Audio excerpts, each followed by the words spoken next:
I have got a friend, and he's been trying to buy a house for years. He's looked at dozens and dozens of properties, and every single time he has an excuse. Oh, the house I want is too expensive. This house needs too much work. This one, the lawn's too big. Oh, this house is too big for me. The payment is too high. Well, last night he texted me with a link for an apartment he's considered renting, and I hit him right back. I'm like, bro, why are you looking at rentals? I thought you said you were buying a house. There is here an important distinction that I want to point out.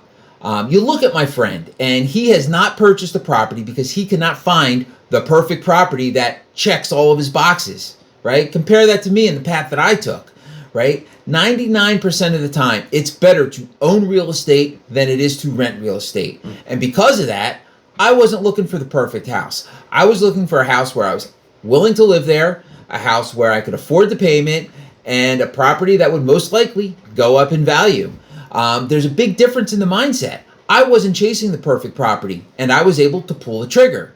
My friend, on the other hand, who's been chasing the perfect property with the payment that he wants and everything he wants perfect, and he hasn't pulled the trigger for years. I wasn't settling. I was being strategic, and there's a difference.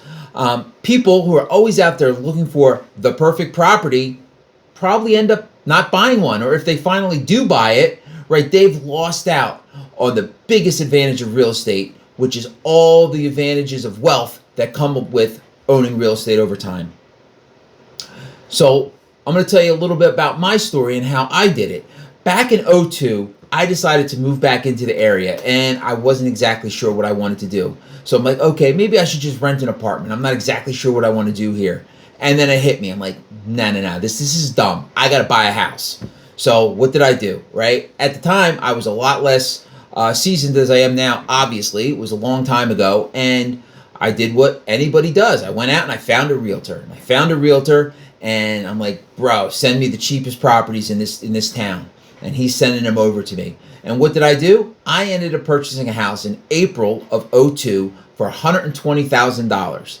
I went out and got an FHA loan, which is low down payment, easy financing for someone who's looking for a house to live in, not a lot of money out of pocket. And guess what? The house was not ideal.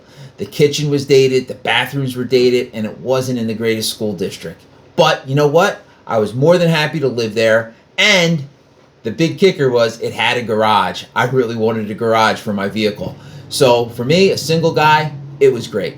The house wasn't perfect, but it was mine, and it gave me all the benefits of owning real estate. At that time, I was actually deep into my W-2, and I was working hard. I was running all over the place working for my employer, and you know what? I wasn't even spending that much time at the house, so it was good. And you know what? I could easily afford this house. The payment made sense, and I wasn't house poor.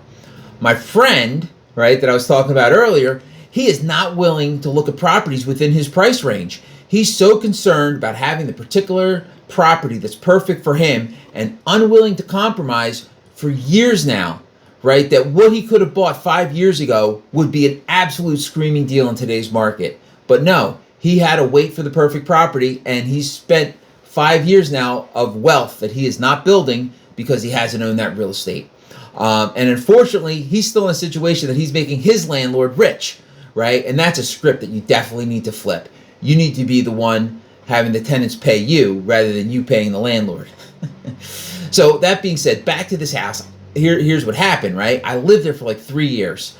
It wasn't perfect, but it worked. It was good enough. And like I said, I was busy running all over the place. I was busy earning money, and I didn't really care. I had a comfortable bed to sleep in, and I owned real estate, and I wasn't paying a landlord and making them rich. So whether or not you're single or you're married, most of the time, you're going to be better off buying a property rather than continuing to rent. And if you don't have kids yet, you know what? The school district may not be as important to you. And even if the house isn't exactly what you want, if you're able to live with it and be happy there and be content with it for a few years, I'm telling you, it's going to pay off. So meanwhile, I'm living in this house, and of course, the markets are going up. This was '02, and you remember that the market went up and crashed in '08. That being said, I was living there. I was there about 3 years, and you know what? I was just letting time do its thing. Real estate does not care if your kitchen is ugly or dated. No matter what, the market does what the market does. And if you own a house long enough, you know what? You're going to have to change the kitchens and baths again anyway. So, long story short, during that time, I was able to find my current wife. God bless. And we started thinking about a family. And I knew, I need to be in a better school district. And that's where I got to a point like, hey, I need to make the next move. I need to get into the next property that's in a better school district. So that's when it got interesting. So what happened was I started looking for another property to purchase. And again, I went back to the same realtor because, I wasn't looking for off-market deals. I didn't have any fancy way of financing it. And I went to the same realtor and I went out and I got another property under contract. Very similar house, actually. The only difference really was the school district. And that being said, the property that I had lived in, the one I bought in '02 for $120,000, was now worth a lot more. And, right, like, I don't want to leave money on the table. So I move out of this house and I spend, I think, 20 to 25K, and I'm renovating it, right? Because I'm going to get this thing to be turnkey, top of the market, something somebody can just move right into. And at that time, I was able to sell that property for $210,000. So just within a course of a short few years, I purchased the property for $120,000, sold it for $210,000, 25K in renovations. My profit was at least $60K. Now, here's the cool part that a lot of people don't even realize. The IRS gives you a massive gift when you go to sell your primary residence. This ain't tax advice, but from what I understand, and check with your CPA, there's something called the Section 121 exclusion. And if you've lived at a property as your primary residence for at least 2 out of the last 5 years, as a single person, I think you get $250,000 in profit, completely tax-free. And I think if you're married, it's $500,000. So anyway, I bought a house I could afford. It wasn't perfect. I lived in it a few years. After I moved out, I threw a few bucks in it to fix it up, and I sold it for tax-free profit. That's profit that went straight into funding the renovations on my new house to get that one up to speed, because that one also needed a lot of work and wasn't perfect. So here is where I messed up, right? This is where it gets interesting. Here's where I messed up and why I'm telling you this. I sold that house, and I shouldn't have. It's always a regret when I look back at selling a house. That property would today probably be rented for at least $2,400. And my original mortgage, principal, interest, taxes, and insurance would be about $1,200 a month. So I literally would be cash flowing over $1,000 a month if I still own this house. That's $24,000 a year if I still just own this house. I made $50,000, $60,000 in profit. I would make that in 2 to 3 years now. Again and again and again, but I sold it. That being said, number one, it'd be cash flowing $1,000 a month plus. Number two, it would be almost paid off with a mortgage balance of about $50,000. Number three, the current value of the property is $350,000, $375,000, something like that. And that would leave me with $300,000 in equity on top of the cash flow. But I took the profit and ran. It wasn't, at the time, it was what I thought to be the right move for where I was. But looking back, I wish I held it. I wish I held on to that property. The funny thing is, the interesting thing, after I sold that, so I fixed it up and I sold it at the top of the market in '05, not the top of the market yet, the top of the market was still coming, but I sold it in '05 for $210,000. Renovated, move-in ready. And the interesting thing is, this person who bought it from me probably bit off more than they can chew. They wanted a property that was all fixed up, that was all nice, and they probably were stretching themselves on what they could afford. And because they did that, what ended up happening, '08, market went into the crapper. The values went down, and people just like, it's really hard at that point to hold on to a property.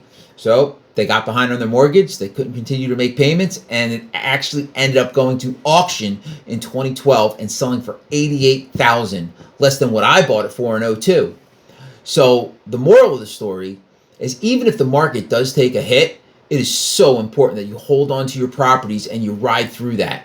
There's 2 lessons here. Number one, don't over leverage. Like, they got into a situation with a loan they couldn't sustain. And number two, right, even that even that distressed buyer, if they just held on, right? If I know things got tough for them, the market crashed, looked like they were that they owed more than it was potentially worth. Like, that's not a fun place to be in. And while you're in it, it's difficult. But if they just would have held on to that property, it has recovered its value and is worth a lot more than they paid. Now, if they would have held on to it all that time.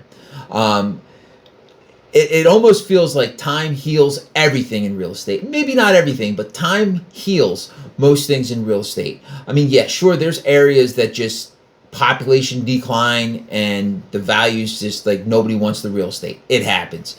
Like there's no case, I'm not saying that there's no case where real estate doesn't go down in value. But if you're in a somewhat populated area with good population, time heals almost everything to do with real estate.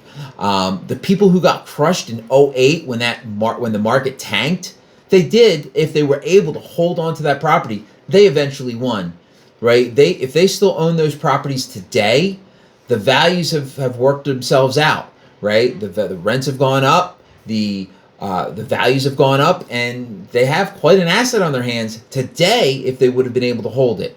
So that being said, if you don't have any real estate, right? If you're sitting there and say, I don't have any real estate, here's what you need to do, in my opinion, right? If you don't have any real estate, you need to figure out what you can actually afford. And this is what you need to do. Figure out what you can actually afford, not what you wish you could afford. Don't look at what you want, look at what you can afford. Because if you can afford that property, you can keep it long term, and time is going to help you build wealth in real estate. So that's number one, figure out what you can afford. Number two, go out and buy that property with an FHA mortgage, 3% down. It's a great program. It has to be a property that you're moving into to live in, but right, it's going to get it's going to get you started with some real estate. You're now going to own some real estate. Number three, live there, right? So you you find a payment you can afford. You go out, you buy the house, even if it's not ideal, even if it needs work, even if it's not exactly what you're looking for, even if it doesn't check all your boxes, and you live there a few years. Put up with it, deal with it. And a few years later, it's going to be worth more. I guarantee it. Rents are going to go up. I guarantee it. Well, I don't know if I guarantee it, right? I get that things happen in real estate, but time will always be your friend in real estate that's in decent areas. And then when you're ready to move, you can either sell it and take all your profits, most of your profits, tax-free, if you know what I was telling you before with the section, I think 121, or better yet, you keep it, right? Because you saw where if I would have kept that property that I purchased in '02, what it would be cash flowing and the equity that I would have today, right? But either way, it's a win, right? If you purchase property, either way, it's a win, as opposed to continuing to rent and giving your landlord the win.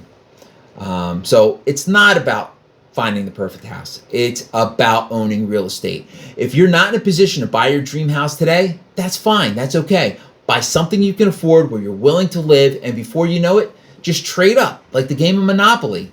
Just buy it. And to my buddy, if you're watching this, stop texting me apartment listings. You need to buy a house.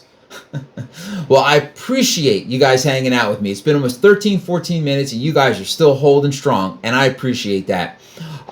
For the algorithm, like, subscribe, and comment below. Blah, blah, blah. I would appreciate it. And the other thing is, if you're inspired to pick up your first property, if you're inspired and you want to pick it up, go to my website, chatwithchatto.com. And there's a link that you can book a consultation with me. It's my goal to help people own real estate, right? So that they can build long-term wealth and fortify their retirement. So go there, book a call with me. I'd love to have a conversation with you. And also while you're there, I do have a free property walkthrough checklist. Whenever you go to any one of your rentals, you want to have this with you. It's a must-have. That being said, as always, I'd like to thank you for watching another episode of Chat with Chatto.